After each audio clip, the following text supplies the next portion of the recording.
Hey friends, and welcome back to the Above Board podcast. Today is the start of 2025. It's episode 145, and you got me and the Rich B coming at you. What's up, buddy? How you doing? I'm excited that it's 2025. That's like a very futuristic year, isn't it? I don't know. Is it? I mean, are you just thinking about like the movies back in like the 80s and 90s? Right. What they took place now? Everything like when they took were place in the future? now, and nothing's different. We're still like, well, except for the fact that there's now apparently UFOs everywhere. Do you think that by the many time drones? No, but do you think that by the time that this podcast goes up, like the alien invasion would have happened already? You think, wouldn't that be weird if this is like a post-apocalyptic podcast and we're already like serving our alien overlords? Wouldn't that be creepy? That's really not how I hoped 2025 would start. We just don't know, but we just don't know because it could be. True. So if that is in fact true, we just want to say hello to Gizblak and Jizivza from the Palladian galaxy, and thank you for allowing us to mine your. This could your be a gold. fun time capsule because we're recording this here in the end of December. This is gonna air in January. But as of today, do we know any more about these drones going over I'll tell New you, Mike. Jersey? Can we start off with what We're gonna just go straight conspiracy theories. Right to it. So Okay. I think that they are. So it'll be interesting that by the time this podcast is up, we may know this. I believe they are American military drones that are used by the military to detect nuclear That's what I weapons think of too. mass destructions. And there's something, because it's very specific, that it's a lot around the East Coast and the ports in New Jersey and New York. I hope I'm wrong, but I think either they suspect that there's some kind of dirty bomb or some kind of something, God forbid, something like that, or they're just training for it and they just can't tell us. But I'd go with A, and I hate that, and I really hope I'm wrong. That's what I think. I don't think this is aliens, and I don't think it's civilians. I think it's military. That's exactly what I think it is too. Because I watched a video about how they can do like not scent detection, but they can see emissions and different things. Well, and there's a plane, and I forget what it. I guess. Yeah, I don't know. there's a plane and a helicopter, and a helicopter type in the military, and I forget what they're called off the top of my head, but they have these like ultra sensitive detection sensors on them, and I've watched a couple of pieces that show that these vehicles are up flying around in similar areas. So they use them obviously for training, but they're usually based in the Midwest. So the fact that they're on the East Coast is a little odd. But NATO uses them and the US uses them to detect, that's how they know stuff. But anyway, we'll see what happens. Hopefully if you're listening to this, it's not from a bunker. What a start to this podcast. Happy New Year. Happy New Year. Happy 2025. Conspiracy theories go. I have so many conspiracy theories. Well, but they all have come true. I won't go through it because it might make some people mad, but a lot of the things everybody said, that's complete nonsense. How dare you say that? Now it's like, oh no, it's true. But anyway, listen, I want to give a shout out at the beginning of this to a good friend of ours, Gatto Lawn and Pest Control. I don't know if you all have a lawn or if you have pests or if you have a lawn with pests, but if you have a lawn or you have pests or a lawn with pests or just pests by themselves or just a lawn by itself, I love this company, and a good friend of ours, Johnny Gatto, and shout out to Johnny and Christina. They're just amazing people. So yeah, look them up. They're easy to find. Their website's great, and they do a great job, and we love them. So if you're looking for it, they are. I mean, I got to tell you, their customer service is outstanding. They do a great job, and not only that, they're just super honest and nice people. I want to talk Johnny into changing his vehicles. Do you remember? Are you old enough to remember the pest control company that used to have their Volkswagens and they'd have like ears and a tail on them? No, but I grew up down south, and there were two twin brothers that were. Do you know who I'm talking about? Because you grew up down south. Yeah, because too. one of them had. Oh, it's so sad. One of them had surgery at a hospital that was affiliated with the hospital I worked at, and he passed away in surgery, and it was just so sad because they used to do these great commercials together. Yes, it was so catchy. Why can't I think of the name of it? What was their name? I don't remember, but yeah, they were really, really great. It was heartbreaking when his brother passed away. He was just, I remember seeing an interview with him, and he just was so sad. Anyway, but yeah, I always want to talk Johnny into like changing his, because gato in Spanish means cat. I don't know if you know that. And I'll teach you something. I did Literally, not know that. I'm like Yoda and you're like Luke Skywalker. Gato means cat in Spanish. So I want him to like put cat ears and like a cat whiskers on the front of all. Should we buy him that? Should we buy him like cat whiskers and cat ears for some of his vehicles? I don't think Johnny's gonna like this idea. Have would you talked not to this? Have you talked to him about this idea yet? No, I'm not going to talk to him about it. I'm just going to do it. Jump the fence. He's Jump the listening to fence. this podcast as we speak because I do know that he's an avid listener from what I've heard. He is. He is And probably he's like right. rolling his eyes right now. He's right now on the phone. Christina, go on Amazon and buy cat ears and cat whiskers for 3 of her cars and send them to Rich and Johnny's house. That's what he's doing right now. Christina's Well, I like, wanna oh my God, convince- Johnny, no, I'm not doing that. That's ridiculous. She won't do it. I That want to was my convince Johnny to invitation. come on the podcast. I think he'd be a great We're going to podcast bring him on the guest. podcast. He has an Yeah. amazing story, just an amazing entrepreneur and just the most humble, successful person that I have met since John Kennedy and Matt Marcoux. He's just really cool. So let's You heard talk it here, about, Johnny. Holler at your boy. Man, We're that was ready. like, listen, come on the podcast. That's the longest commercial that Gato Lawn and Pest Control has ever had. So, and they're not even a sponsor. We just love them. So speaking of that, hey, Johnny, Gato, I have some ants in the bathroom, so I need you guys to come out and take care of that. But anyway, just kidding. I think that one thing that first of all, we're excited about the new year. You're going to see something in our podcast this year, which probably is just going to be that we're going to absolutely change nothing. So, everybody goes, we're going to have a complete different, no, we're just going to do We what did we're that doing. last year. We did changed that. the name last year. We changed the sound last year. We did. We were the Above Board. Wait, what were we? Above Board with Candor Path. Now we're the Above Board podcast. And pretty soon, hopefully, we'll just be the Above podcast. Just the Above. It sounds like a cult. Where do you go? I go every day to I the could Above see, I could see it temple. like I could see the podcast cover art like it's just us in the clouds. Exactly. Well, it's sun because shining after down. maybe the aliens will elevate us. So I wanted to talk about something that people don't talk about that much, and I think this is really important. We led a little bit talking about Gato and being an entrepreneur, and you and Matt, and even me with going to nursing school, and something that people don't talk about a lot when you want to be successful or you want to achieve something in your life. There's got to be this. It's not the fun part that people talk about, the motivational fun part, but there's sacrifice and there is sometimes a little bit of pain, in anything that you want to do where you want to go to the next level. And I think about, talking to Johnny, there's another friend that I've met recently. He's younger than you are. He's not even, it's crazy, super successful guy. I had the pleasure of sitting with him on a flight not too long. We happened to sit next to each other. It was total coincidence. And he is like this super successful entrepreneur. And I asked him the question and I said, did you always know that you would be an entrepreneur? And he said, yeah, I never wanted to work for anybody. And he did for a while. He worked in media for a while and then he went off on his own. But the thing that he talked about that made me think was the conversation that he remembers so well of going to his wife and saying, hey, I want to quit my job and start my own business. And, I imagine that for you, and you did that, anybody, and this is not limited to being an entrepreneur, because I'm not an entrepreneur. I'm a nurse by background, and I work for an amazing company as a consultant and as a speaker. But anytime we want to achieve something or do something, there is that denial of things. I think about even when I went to nursing school, when I would get friends that would call me and say, hey, we're all going out to do this. And I'm like, I've got to wake up at 4:30 in the morning for, clinicals tomorrow. I can't, or hey, this birthday party or this gathering, or, I couldn't even list how many. And even when I worked, because, when you work as a nurse, you work long shifts, and especially when you're newer, sometimes you have to work every other weekend unless you have a different kind of deal.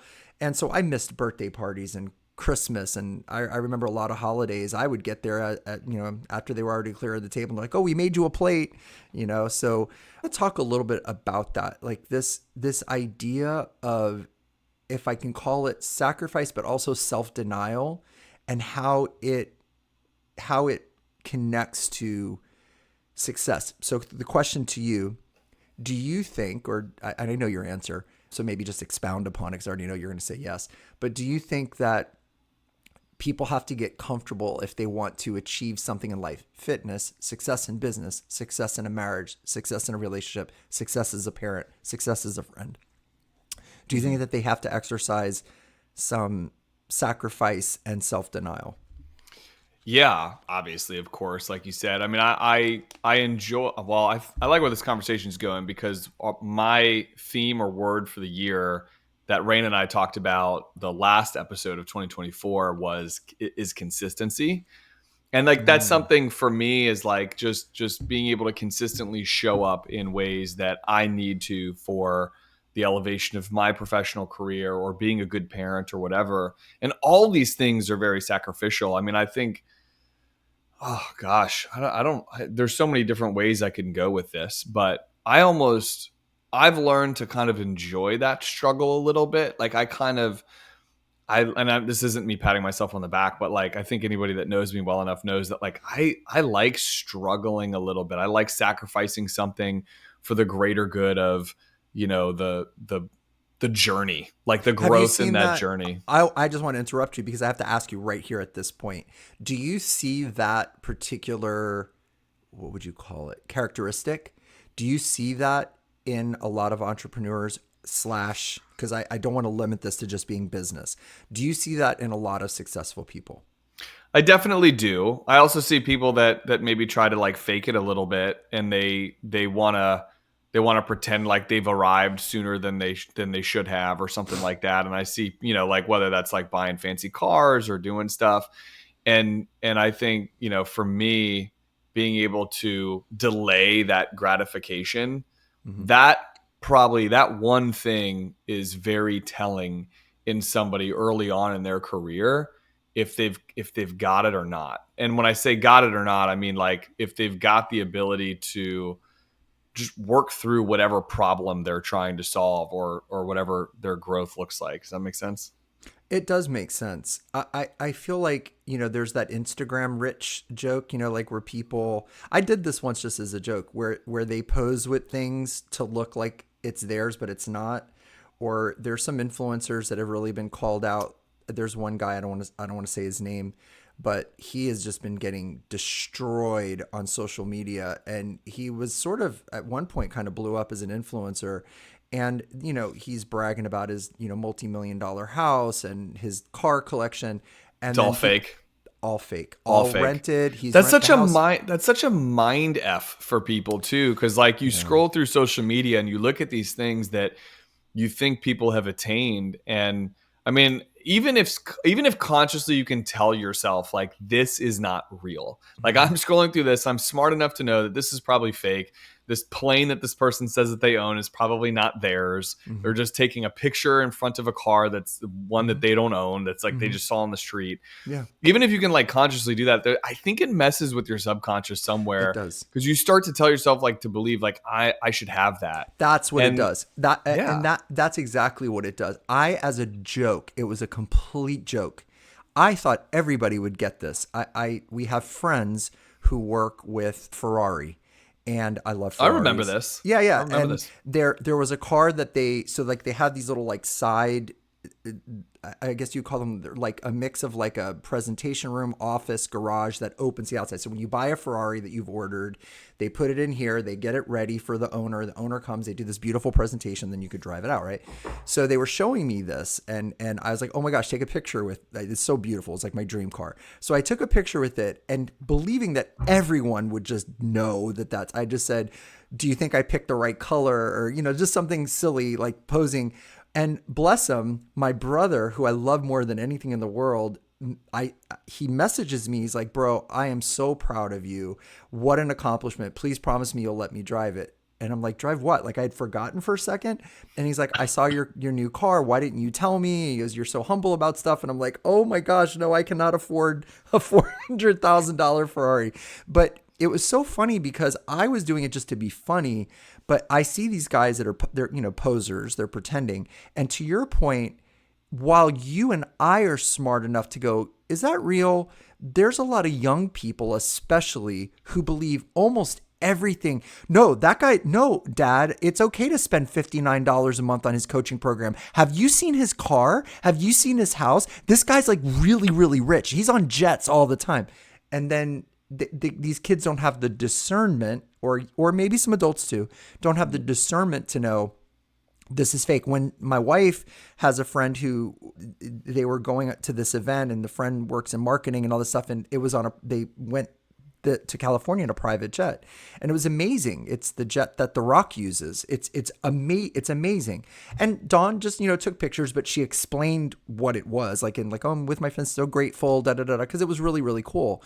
But I thought to myself, like, she could have brought 4 different outfits, posed in 4 different places on the plane, or 5 different outfits, or 7 different outfits, and been one of these people that's like, oh, on my way to Monaco, oh, on my way to San Francisco, oh, on my way to New York for shopping. You know what I mean? And people, if they didn't know you, they would buy it. So yeah, I still think even if you have the discernment as an adult, it still messes with you somehow. Like back to my comment earlier. Yeah, I think you're right. It screws with your mind to see it over and over again. Cause the like visuals, I scroll through, and that's a lot of what I see, no matter how much I try to curate my feed to like the positive stuff that I want to see. Man, I got to put it down. Like, it's a bad feedback. I talk about this a lot on the podcast because I think we all have this problem with social media. Like, I need a 20-minute mental break. I start scrolling through, and I can lose 20 minutes like that.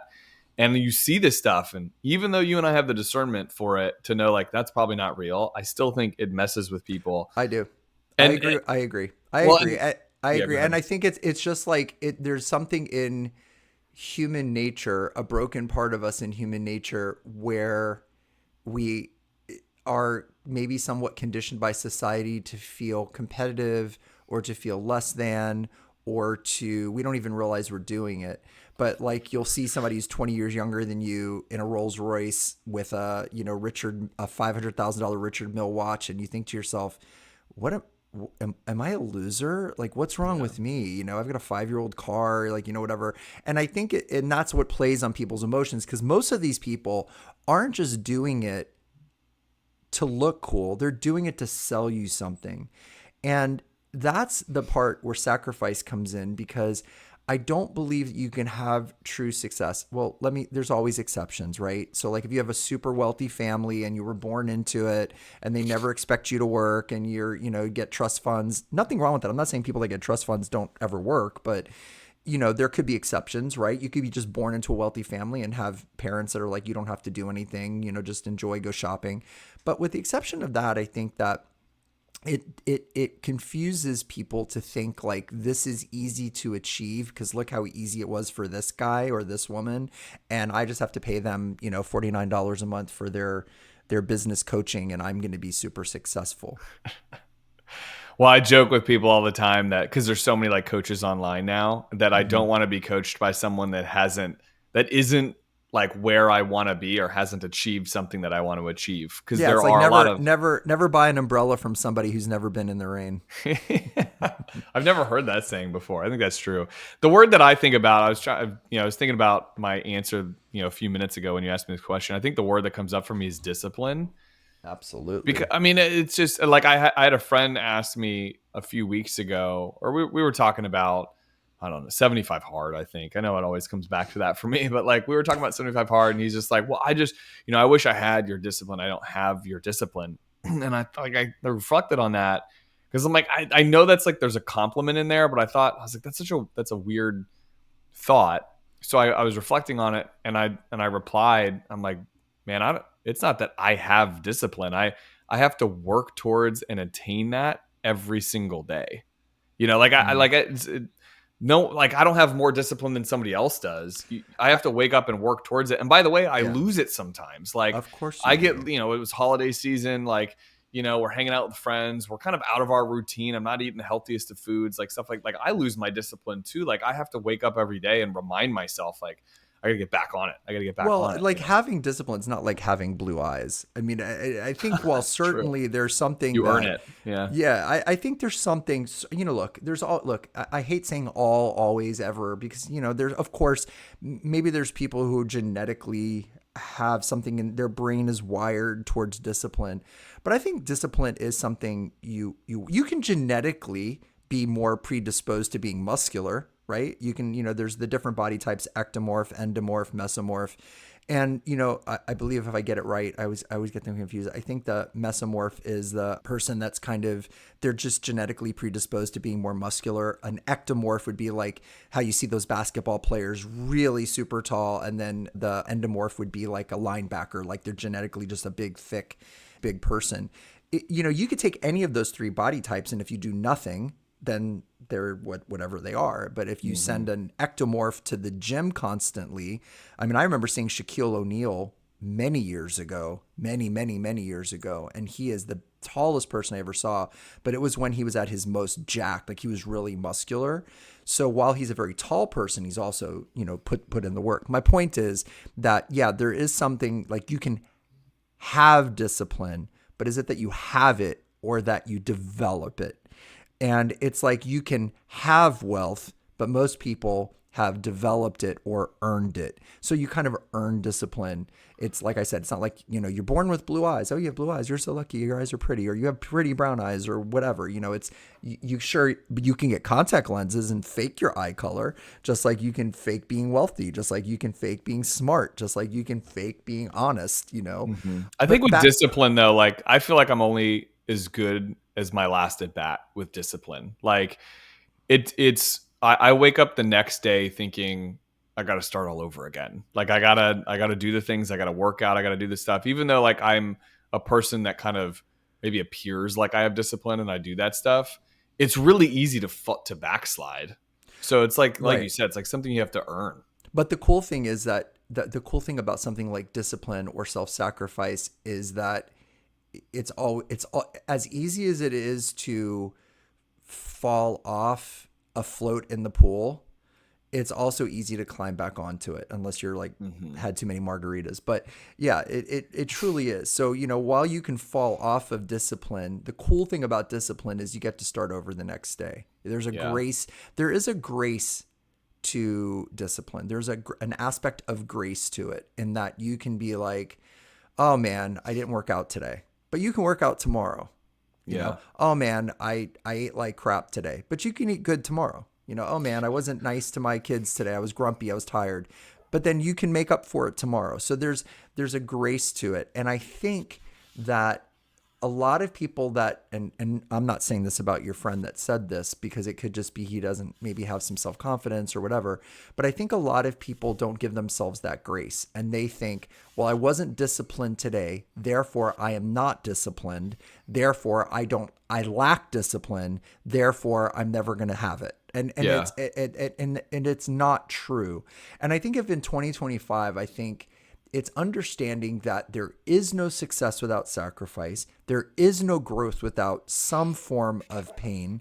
And there can be no achievement without self-denial, not going to the party, not going out, not scrolling social media, not eating that brownie, whatever. And I think that reflecting on that, it's cool to challenge yourself. So like, I'll just tell you as we wrap up. So for today, I'm challenging myself with an act of discipline. I'm going to do a form of fasting. Now I'm doing it for two reasons. I'm doing it for, there's some health benefits to fasting. I'm actually doing it for other reasons that are maybe a little bit deeper. And fasting is something that's been around in many belief systems, certainly in the Christian church, certainly in Judeo-Christian belief, in Buddhism and Hinduism, and in pretty much all the religions. I'm Christian, but I'm doing it also for some deeper reasons, and I'm doing it to help me sort of reset myself. And it's interesting how it works spiritually and physically, that when you fast, you do a reset. You do a reset of your gut. You do a reset of how you burn your calories, your everything. But there's also a spiritual reset that happens as well. So, I'd encourage everybody to pick a day and just say, today I'm not having dessert, or today I'm not using social media at all, or today I'm not watching TV, or today I'm not having chips, whatever it is. And just challenge yourself to do that. And then see how you feel, journal about it, write about it. Say, how did that feel denying myself that thing? And I think like you get the buzz, especially with like when you talk about like 75 hard and all that kind of stuff. I think you enjoy that conquering of that, and you enjoy that self-denial because you're proving something to yourself. How do we? I have a question for you. So I think I was struggling with my initial answer when you brought this up because I was struggling with the sacrificial component of it. Mm-hmm. Because when I hear that, when I hear like denying yourself of something and the sacrifice you have to make, it sounds, maybe initially my thought is like that feels negative, and I Mm-hmm. don't view my discipline as a negative thing. I mean, Mm-hmm. like, I kind of enjoy it. Mm-hmm. I like that about my personality, and I like doing hard things. And I don't. I mean, I struggle with stuff too. I struggle with the sacrifice of like, I'm not going to eat that dessert or have that extra glass of wine, and like, I struggle with those things too. Like, I have to have that self control, as we all do. But I think my brain's having a hard time with this, like thinking of this as such a negative element that like discipline.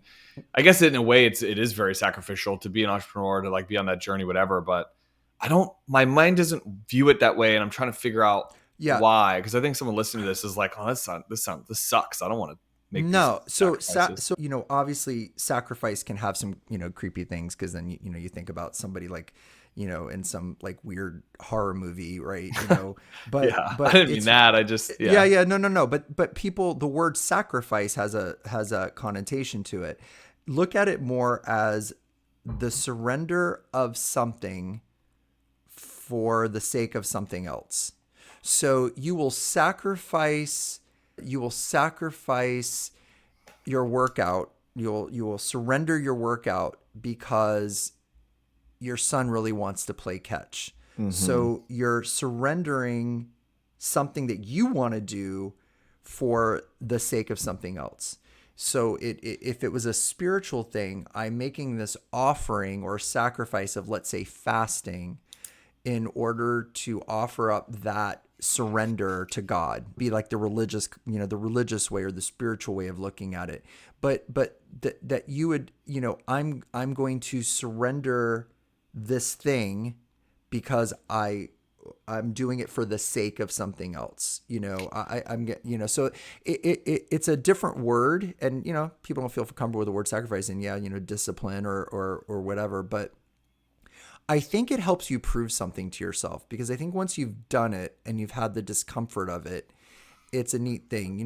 Like Catholics that practice giving up something for Lent, right? So they give up dessert, or they give up drinking, or they give up cigarettes, or they give up whatever. There's a satisfaction at the end of that period of time going, wow, I did that. And Yeah. sometimes what you show yourself is you didn't really need it. Because sometimes we believe we need things, like we need to scroll social media, we need to drink, we need that cigarette, we need that brownie. I don't know why I said brownies like 4 times. I must need a brownie. You must be. Well, you are fasting, so you're probably hungry. You're Maybe thinking that's about it. Maybe sugar. that's it. But I But guess I okay. This actually helped me think through this a little bit better, because at the beginning of this, I'm like, I was struggling with the sacrificial component of it. But I think, as I heard you say this, how my brain is distilling it is, if you find your why, like the thing that you're passionate about, and then you find a way to enjoy that journey, it doesn't feel sacrificial. And you used a good example about like going out and playing with your kids. It's like, Mhm. yeah, sure, I'd rather like sit and watch a TV show. My brain always would prefer to like sit and watch a TV show and do that. Like that's like Sure. how we're wired, is to be lazy as humans. Like my brain prefers that, but nothing beats that moment and that time with my kids. And for me, that's such an Right. important why in my life. So Yeah, that doesn't and feel sacrificial at all. but it could be on the other side too, because I don't want to be misleading. You could also do that for something that's not pleasant. So you can surrender something for the sake of something else. So you could surrender going to a movie because you want to get some work done. So you're making that sacrifice. You could Yeah. surrender or give up, something fun because you have to do something important or something I think that you've been. I have a good example that a lot of our Mhm. listeners might connect to. Like we've talked about the yourmoneystory.app course. I mean, like I built that course over nights and weekends. Like I definitely absolutely sacrificed time with the kids, hanging out with the family, but I felt so called to do it. I was really excited about it, and I was ultimately very proud of the outcome of it. And so I think that's a good example where it's like I felt very driven by it.